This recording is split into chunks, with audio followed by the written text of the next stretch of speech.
Бұрын арықтаймын деп осы граноланы қаншама ақшаға сатып алып жүрсем, сөйтсем, үйде дайындағаннан оңай жоқ екен. Бар болғаны 3,5 минут кетеді. Егер сізде таңғы ас дайындауға уақыт болмаса, онда алдын ала жасап, йогурт қатықпен, сүтпен жанұяңызға ұсынсаңыз болады. Ол үшін бізге сұлы жармасы, сапалы май мен бал, және де дәрумендерге бай болсын десеңіз, дәндер қосамыз. Менде нут, асқабақ және де пісте жаңғақтары болды.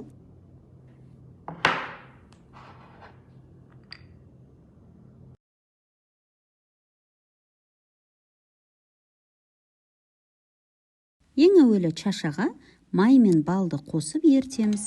Менде үйде дайындаған хи майы, оған арнайы видео бар, ссылкасын жоғарыда қалдырамын.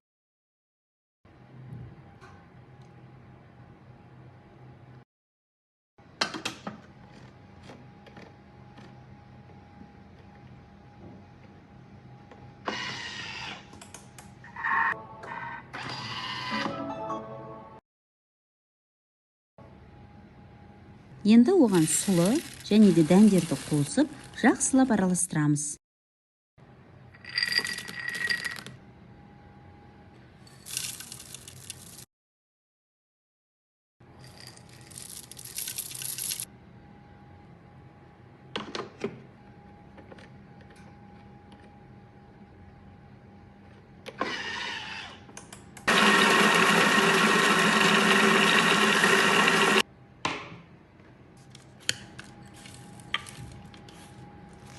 Әрі қарай 175 градус конвекциясымен қызып тұрған пешке салып, әр 5-10 минут сайын қызарғанға дейін араластырамыз.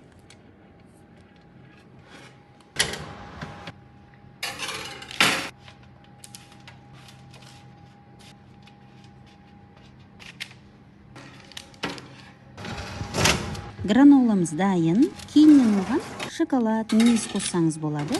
Шоколадты термомикстің турбо режимімен ұсақтап алдым.